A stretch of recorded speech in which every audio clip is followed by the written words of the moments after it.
Je vous présente Sarah Nguyen Kao Kyung en face de moi, collaboratrice d'Agence HV qui va co-animer à mes côtés cette séquence. Bonjour à toutes et à tous, merci Hubert. Et donc je vous présente Hubert Vialat qui est journaliste et fondateur d'Agence HV. Donc ce pitch solution a pour vocation d'une part de montrer en quoi les organisations et entreprises évoluent d'un point de vue structurel et culturel, mais également au sein de leur modèle économique. Donc pour en parler, nous avons 3 intervenants inspirants à nos côtés. Donc j'ai Chloé Torrent, qui est dirigeante des Alchimistes Languedoc, donc une SAS qui existe depuis 2 ans. Les Alchimistes Languedoc, donc, c'est une équipe de 5 personnes qui collectent des déchets alimentaires pour fabriquer du compost. L'objectif, c'est donc de sortir les déchets alimentaires que l'on a tendance à cacher pour nourrir les sols. Les Alchimistes, c'est un réseau national dont les Alchimistes Languedoc sont membres. Il y a au total donc une dizaine de territoires. On a Nantes, Paris, Toulouse, Marseille. Nicolas Landragin, ici. Bonjour Monsieur Landragin, vous êtes neurologue à la clinique du millénaire, juste à côté. Vous êtes aussi un peu un original ou un pionnier dans votre secteur, l'avenir le dira si vous êtes original ou pionnier, puisque vous êtes résolument technophile, me dites-vous, m'avez-vous dit lors de la préparation. En effet, vous avez développé sur fonds propres avec vos 2 associés l'application e-Medicom. E-Medicom, vous allez nous en parler en 2 mots, c'est un outil pour que les médecins communiquent mieux de façon fluide avec les familles des patients, ce qui n'est pas toujours le cas à ce jour. Donc e-Medicom vient pallier ce manque et vous allez expliquer le concept et où en est le déploiement de cette application. Et à ma gauche, Guillaume Léonardon. Bonjour, Monsieur Léonardon.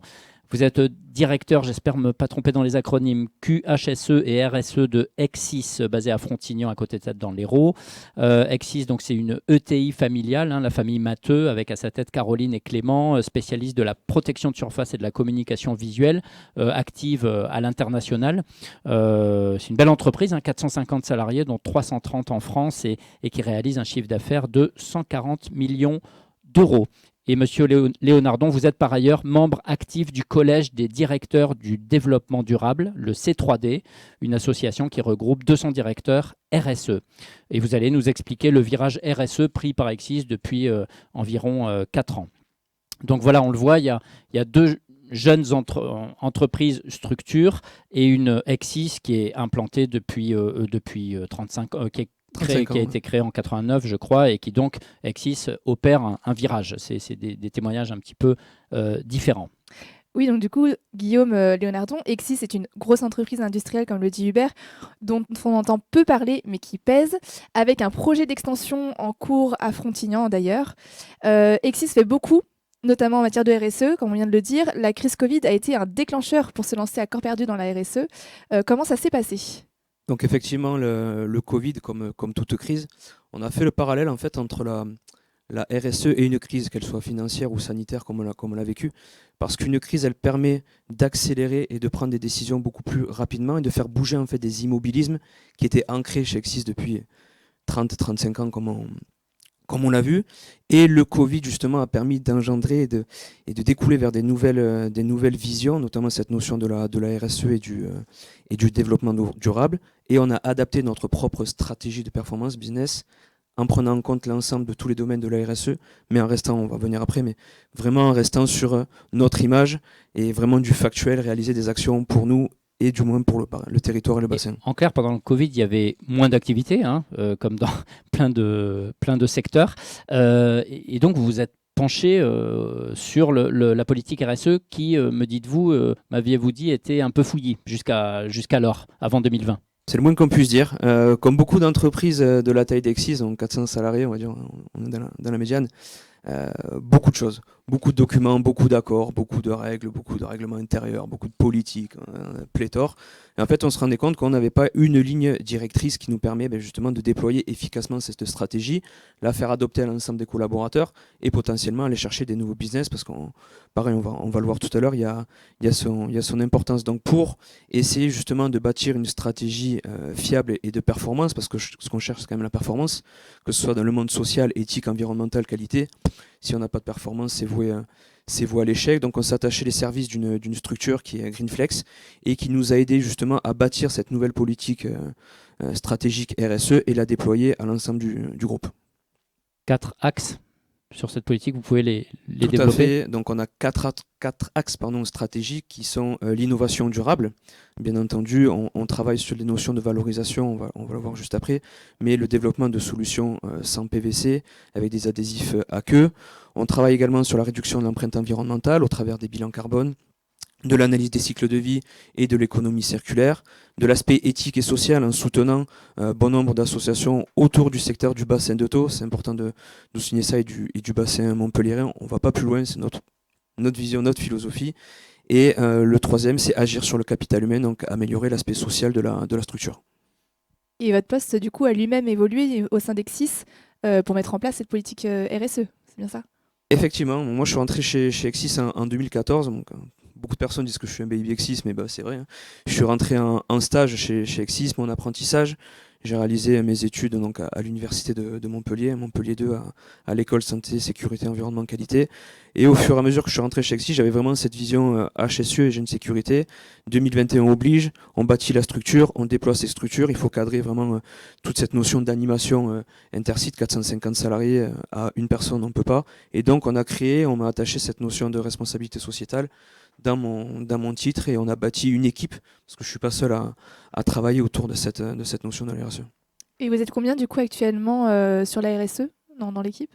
Donc on est 3 personnes à temps plein, dont moi, une apprentie qui est à l'INSA de Bourges, qui travaille sur cette notion RSE, et un autre ingénieur qui a aussi cette partie RSE. Donc voilà, on a quand même bâti quelque chose de solide pour pouvoir l'animer, parce qu'on se rend compte que sans animation, envoyer des documents, ça sert strictement à rien.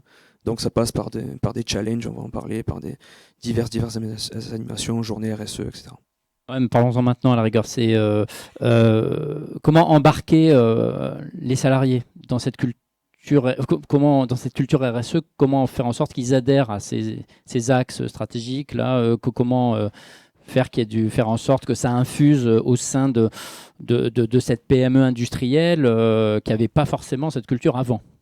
Effectivement, la culture, elle n'y était pas avant par rapport aux notions de RSE, développement durable. Quand on a lancé les programmes avec les premiers axes, les premiers groupes de travail, on m'a regardé avec des yeux en me disant il est fou celui-là, qu'est-ce qu'il va vouloir faire? Mais en fait, on s'est rendu compte qu'on a trouvé une solution qui est une start-up à Lille qui s'appelle Énergique, sur laquelle on a mis en place un challenge environnemental de 3 mois, où les collaborateurs ont eu la possibilité de télécharger une application et tous les jours de se connecter dessus et de s'inspirer de ce qui était fait dans l'usine. Parce que bon nombre de personnes étaient au courant qu'on faisait pas mal de choses, mais pas sur la totalité, notamment en termes de RSE. Et ça a été un franc succès parce qu'en 3 mois, il y a eu 72% des collaborateurs qui ont téléchargé l'application. Il y a 61% des collaborateurs qui ont ouvert tous les jours l'application et qui ont participé au challenge qu'il y avait à l'intérieur. Et le gros plus qu'on a eu, c'est qu'il y a eu plus de 680 actions et idées qui sont remontées de nos propres collaborateurs. Et ça nous a permis de rebâtir la stratégie RSE de 2023 en s'inspirant justement de toutes les idées qui sont remontées par les collaborateurs. Et on les a recalées dans les 4 axes que j'ai cités tout à l'heure: innovation durable, réduction empreinte environnementale, amélioration capital humain et agir éthiquement et social. Merci Guillaume. Quels objectifs concrets en 2023 et au-delà en matière de décarbonation, d'économie circulaire? C'est un enjeu important parce que Exis est un fabricant de PVC. Exactement, donc c'est vrai que on est fabricant... Sans nous assommer de chiffres, mais enfin Bien quelques caps quand même, l'horizon. Bien sûr, donc effectivement on est fabricant de PVC, donc souvent on est plus pointé du doigt qu'autre chose, mais nous on essaye vraiment d'agir sur cette notion d'économie circulaire et du bilan carbone. Pour le bilan carbone notamment, on a réalisé notre bilan 3 scopes.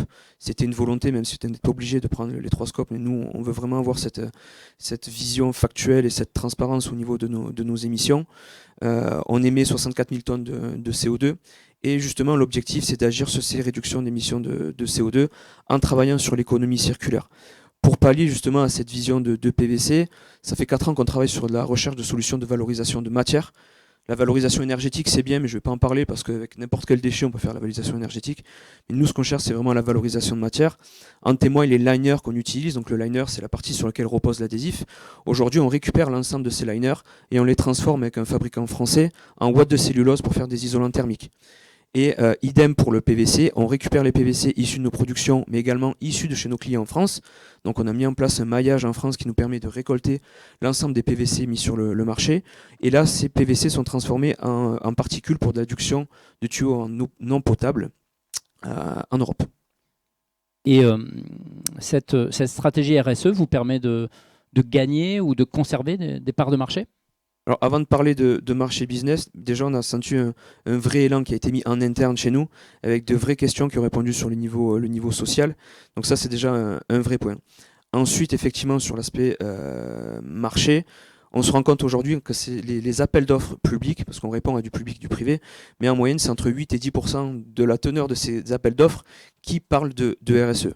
Aujourd'hui, je vous dis, on fournissait un package de documents et emballé, c'était pesé. Voilà, c'est terminé maintenant. On a vraiment un vrai rapport RSE, un vrai manuel, et ça nous permet, et ça nous a déjà permis de remporter beaucoup d'appels d'offres parce qu'on a mis en place une qualité et une structure autour de cette approche RSE avec tout ce qui va avec, le pacte mondial, l'EcoVadis, etc.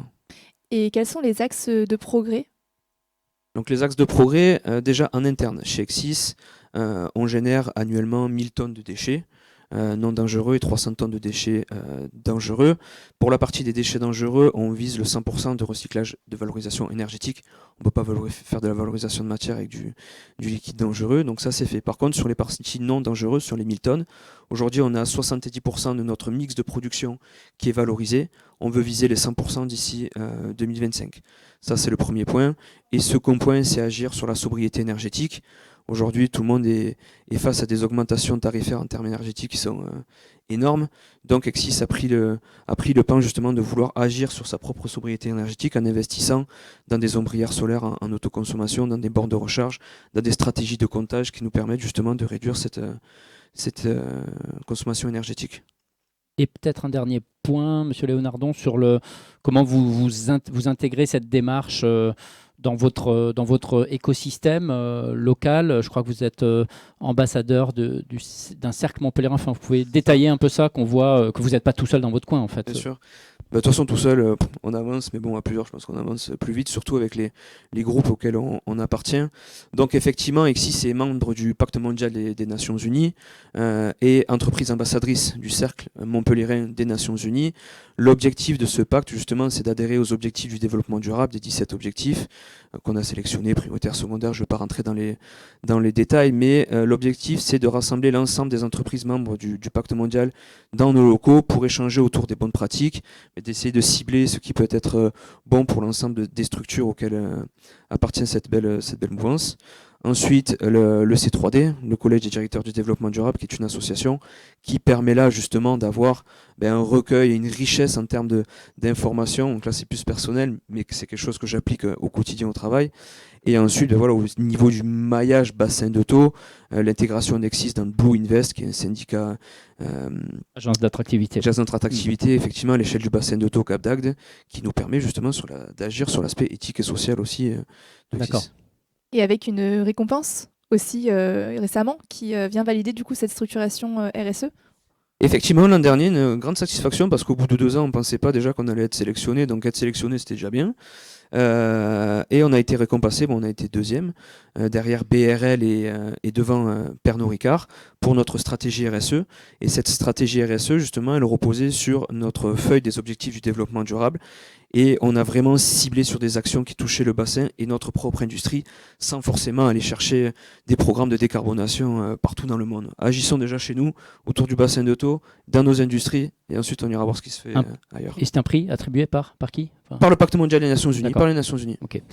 Merci, Monsieur Léonardon. Bon, on peut l'applaudir pour ce premier témoignage, c'était très éclairant. Merci beaucoup. Chloé Torrente, Nicolas Landragin, donc on a expliqué rapidement avec Sarah vos solutions, vos actions, vos dispositifs respectifs. Peut-être je vous propose que vous expliquiez un peu plus avant ce que vous faites, que nos amis dans la salle comprennent bien qu'est-ce que vos solutions, vos innovations apportent de plus qui n'existait pas avant, tout simplement. Madame Torrente. Merci, bonjour à tous. Concrètement, aujourd'hui, vous avez 80% des déchets alimentaires qui sont incinérés ou enfouis. Les déchets alimentaires, donc ça va être vos restes de repas, les déchets de production des cuisines. Ces déchets alimentaires, c'est 80% d'eau. Concrètement, aujourd'hui, on prend des camions, on met de l'eau dedans, on l'amène sur un site d'incinération, on essaye de brûler de l'eau. Donc nous, on essaye de répondre à cette problématique, de détourner ces déchets alimentaires de l'incinérateur, des sites d'enfouissement, pour fabriquer du compost. Donc je pense que vous commencez à en entendre parler, puisqu'il y a une loi qui va obliger aussi les collectivités à mettre des solutions en place pour que les particuliers puissent trier leurs déchets alimentaires et qu'ils soient valorisés notamment sous forme de compost. Et l'intérêt de ça, c'est de remettre de la matière organique dans les sols, puisque on respire, on mange, on s'habille. Bref, on est là grâce à la vie des sols, à la fertilité des sols. Et aujourd'hui, les sols sont en très mauvaise santé. Donc l'idée, c'est d'essayer de contribuer au cycle de la matière organique et de remettre un petit peu de nourrir les sols, de remettre de la matière organique dans les sols. Monsieur Landragin. Est-ce que vous m'autorisez à raconter une très courte histoire vétérinaire ? Courte. Très courte alors. Voilà. Quand j'avais une vingtaine d'années, j'ai un chat qui s'est fait renverser, c'était le chat de mes parents, et qui s'est retrouvé hospitalisé dans une clinique vétérinaire. Oui. Et tous les matins, mes parents, pour avoir des nouvelles du chat, appelaient un numéro, tapaient un code, et il y avait une petite information sur la santé du chat. C'est-à-dire qu'on ne dérangeait pas le vétérinaire, on ne dérangeait pas les soignants. Et tous les matins, mes parents avaient des nouvelles. Malheureusement, le chat, ça s'est pas très bien terminé dans la vraie vie. Puis après, j'ai fait médecine. Et en médecine, j'ai toujours été marqué par le fait qu'on n'avait pas de moyens très simples de communiquer avec les familles. C'est-à-dire qu'on appelle les familles quand le patient, bien sûr, va très mal, mais quand le patient va pas trop mal, dans le quotidien, finalement, on appelle, on va dire, un ou deux patients sur les 10 patients dont on a la charge. Et quand on appelle sur notre téléphone portable, on appelle en numéro masqué, donc les gens ne répondent pas, ils craignent que ce soit du spam. C'est finalement les familles qui viennent chercher l'information, qui appellent tous les jours pour savoir comment ça se passe, qui dérangent un peu parfois les infirmières, ou alors les gens tombent sur un numéro qui ne répond pas. Et donc on se retrouve dans une situation où la tension monte, où les patients, où les familles n'ont pas d'informations. Et en médecine, pas de nouvelles, bonnes nouvelles, ça ne marche pas, évidemment, puisque quand on n'a pas de nouvelles, on s'inquiète. Et donc ça crée des frustrations, ça crée des problèmes. Et donc on a créé une application qui permet aux médecins et aux infirmières, en ayant simplement dans la poche une application dans laquelle on a la liste de nos malades, et on peut envoyer un message à la famille. Un message qui peut être un message texte, un message vocal, et qui permet de donner des informations un peu au quotidien, mais très rapidement. C'est-à-dire que c'est beaucoup plus rapide que de faire un appel. On est sûr que la personne de confiance, la famille, reçoive le message et on donne des informations au quotidien pour inverser la tendance. C'est un gros changement de mentalité, par contre, puisqu'on est habitué vraiment à l'inverse, mais on essaie de vraiment que l'information sorte des soignants pour aller vers les familles et puis l'inverse. Et l'application e-Medicom apporte quoi de plus qu'un simple mail ou qu'un simple SMS, justement ? Alors, je vais te provoquer, ça change tout, évidemment, de mon point de vue. Un SMS, quand vous appelez, vous envoyez un message avec votre téléphone personnel et donc aucun médecin n'envoie de SMS pour griller son numéro. Donc vous savez que c'est quelque chose qu'on ne fait pas. Et là, vous avez quelque chose qui peut être utilisé par l'ensemble des équipes. C'est-à-dire que quand vous avez un médecin qui passe le lundi, un médecin qui passe le mardi, un qui passe le mercredi, et bien là, vous allez avoir sur le même mur de communication, comme un WhatsApp en fait, en réalité, vous allez savoir les messages de toute l'équipe qui va s'afficher. Donc vous allez avoir une traçabilité, vous allez avoir une communication qui sera beaucoup plus maillée entre les différents membres de l'équipe. Et ça, c'est nouveau. Parce qu'en fait, quand vous avez des équipes, des internes, des chefs de clinique ou des équipes même en libéral, vous avez parfois une communication qui n'est pas toujours la même d'un jour sur l'autre. Et là, ça donne une fluidité et une cohérence. Et comment et où avez-vous déployé du coup votre solution, Chloé Torrent ? Alors ça a commencé il y a presque 2 ans. Donc concrètement, moi je me suis rendu compte que je me suis intéressée à ce sujet des déchets alimentaires. J'ai vu notamment un film qui s'appelle Kiss the Ground, si jamais ça peut être un déclic aussi pour d'autres. Et je me suis rendu compte qu'on on s'occupait pas vraiment de nos déchets alimentaires. On commençait un petit peu à en parler, mais les déchets alimentaires, c'est 30% de nos poubelles. Donc, si on arrive à détourner ces 30% de nos poubelles, ça veut dire qu'on aura peut-être 30% de camions en moins, 30% de pollution en moins, et peut-être, si on schématise, peut-être un peu moins d'impôts locaux aussi, puisque si on arrive à mieux gérer nos déchets, c'est moins cher, et donc peut-être moins d'impôts à la fin. Et donc j'ai regardé moi je suis originaire de Montpellier, et sur le territoire de Montpellier concrètement il n'y avait pas jusqu'à aujourd'hui de solution pour valoriser correctement les déchets alimentaires et faire en sorte qu'ils viennent nourrir les sols. Donc c'est vraiment le constat de voir qu'il y avait des choses qui se passaient ailleurs, mais qu'à Montpellier on était encore un peu en retard. Excuse-moi Sarah. Concrètement, pour qu'on comprenne bien, ils sont collectés comment, quelle est la chaîne en fait ? Alors en fait, les déchets alimentaires, vous avez plusieurs solutions pour les valoriser. Soit vous les compostez sur place, mais quand on parle à des cantines d'entreprise, à des établissements scolaires qui n'ont pas forcément d'espace vert, pas forcément les capacités en termes de ressources humaines pour s'en occuper, on ne peut pas les valoriser sur place, ce qui est le mieux. Donc nous, on propose un système de collecte, effectivement, où on met à disposition des contenants qui sont adaptés.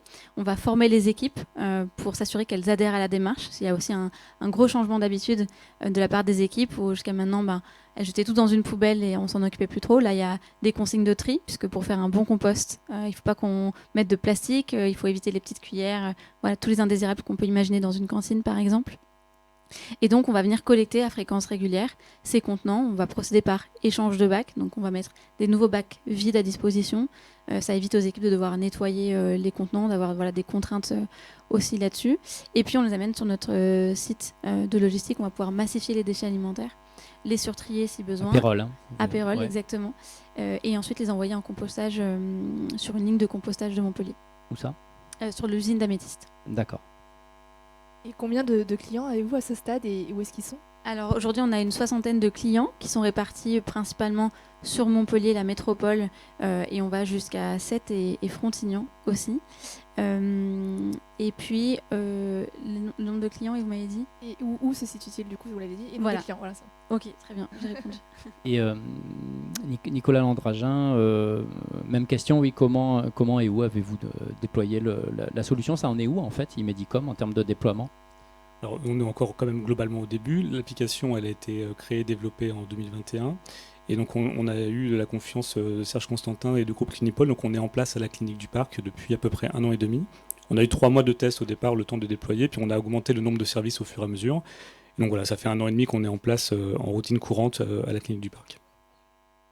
Et, avec un partenariat avec ESI, comme on est sur la célébration aussi de l'écosystème local et régional pour cet événement du groupe La Dépêche Midi Libre, c'est important de mentionner ce partenariat avec ESI basé à Alès. Alors oui, on n'a pas besoin d'Amazon pour avoir des données. Pour nous, c'est assez incroyable parce qu'on a un partenariat avec ESI, qui est une entreprise informatique qui est basée sur Alès. Les serveurs...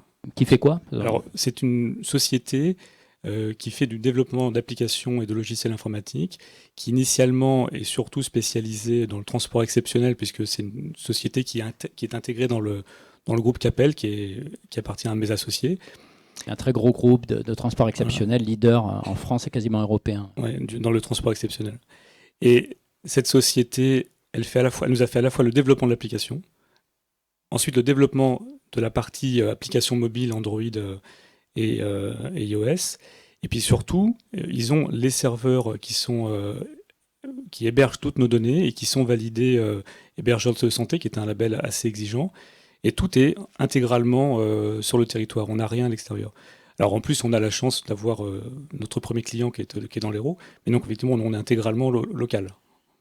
Et le premier retour d'expérience, est-ce que ça se déploie rapidement? Est-ce que les médecins téléchargent cette application ou c'est compliqué? Je ne sais pas. Alors un peu les deux. C'est-à-dire que les médecins, les infirmières qui l'utilisent ne l'ont pas lâché. On a de plus en plus de praticiens, mais il y a un vrai changement de mentalité, un vrai changement de pratique. Alors la conduite du changement, c'est difficile. Et donc on a quand même on n'a pas l'intégralité des équipes soignantes. C'est là où nos difficultés pour l'instant reposent, mais on gagne au fur et à mesure des nouveaux praticiens. On avance. Et pourquoi cette réticence, selon vous? Je pense que c'est très ancré dans la pratique médicale. On n'est pas un monde très technophile, pas énormément, et puis un peu conservateur, je pense aussi. Donc on est ancré dans nos pratiques un petit peu de manière de communiquer avec les familles. On est centré sur le soignant, sur le patient, et pas encore énormément sur la famille. Alors la famille doit être intégrée intégralement dans le soin. Et ça, c'est en train de changer. Mais c'est vrai que c'est cette conduite du changement qui est longue. Et est-ce que les infirmières, du coup, utilisent Imedicom pour pouvoir communiquer avec les familles des patients? Alors les infirmières l'utilisent. Oui. En général, elles font leur transmission le matin. Et une fois qu'elles ont les transmissions, elles envoient l'information en début de matinée pour les familles. Mais c'est vrai que c'est comme les médecins. C'est-à-dire que dans les services où les médecins l'utilisent beaucoup, les infirmières l'utilisent. Et dans les services où les médecins lui sont moins porteurs, il y a beaucoup moins de soignants au niveau paramédical. Alors, Imedicom, les alchimistes, dans 3 à 5 ans, comment vous vous imaginez vos solutions respectives et comment les dupliquer. Alors nous, c'est très facilement duplicable parce qu'en fait, En effet, l'application, on est dans du numérique. Bien sûr. Le numérique, c'est simple. Vous prenez l'application, on se reconnecte sur le logiciel d'une nouvelle clinique et on est très rapidement opérationnel. C'est très facile. Simplement, nous, pour l'instant, on manque un peu de force commerciale parce qu'on a fait toutes nos démarches, toutes nos rencontres commerciales, nous, les associés, donc on est 3. Il y a Sébastien Deleuze qui est néphrologue à la clinique du Parc, Jean-Daniel Capel donc, qui est entrepreneur. On a tous des emplois du temps très chargés. Et donc, on manque pour l'instant un petit peu de force commerciale pour développer. Notre objectif, c'est de dupliquer dans d'autres cliniques. On a la clinique du millénaire qui devrait passer sur l'application probablement en 2024. Puis là, on cherche d'autres débouchés. D'accord. Madame Torrente. Nous, notre volonté, c'est de proposer une solution de compostage local pour les agglomérations du Languedoc, donc depuis Nîmes jusqu'à Sète, pourquoi pas même jusqu'à Narbonne, d'avoir des structures qui permettent de composter localement et de pouvoir nourrir les sols localement. Aujourd'hui, les agriculteurs, ils ont besoin de nourrir leurs terres et donc on veut pouvoir être un fournisseur de compost de très très bonne qualité, mais voilà, en évitant le plus possible les transports, et on intègre aussi dans notre modèle la volonté de créer des emplois locaux à destination de personnes issues de parcours d'insertion, en essayant de mailler le territoire le plus proche possible des producteurs de déchets alimentaires. Oui, puis c'est un vrai enjeu parce que les terres agricoles sont dans un très mauvais état. Oui, effectivement, c'est assez inquiétant, on en parle pas beaucoup. Peut-être vous avez entendu parler de dépassement de la limite planétaire sur l'eau douce. Voilà, super nouvelle. Et les sols, on les voit pas parce qu'ils sont souvent bétonnés. On se rend pas compte en fait que tout vient des sols, tout ce que vous mangez. On peut lutter contre le dérèglement climatique puisque les sols c'est des puits de carbone. Comme on parle des forêts parfois, planter des arbres pour absorber le CO2. En fait, les sols ce sont aussi des énormes réserves de carbone dont il faut absolument prendre soin. Sinon, on risque d'aggraver les conditions de dérèglement climatique. Je passe sur les différentes aléas climatiques qu'on a vus dernièrement qui sont assez inquiétants. Mais voilà, les sols, c'est vraiment une ressource qui n'est pas renouvelable. Ça prend des milliers d'années pour avoir quelques centimètres de sol. Il faut absolument en prendre soin, les nourrir et les préserver. Et une question à vous trois. Quel est votre impact, votre contribution pour le monde de demain Monsieur Leonardon, si vous voulez Vous en commencer. avez déjà pas mal parlé, mais Oui, en mais quelques bon, mots en quelques de mots. conclusion, puisqu'on arrive au terme de la demi-heure. Je pense qu'aujourd'hui, comme j'ai dit en introduction, la RSE, c'est comme une crise financière. Il y a un médecin avec nous, mais comme une maladie.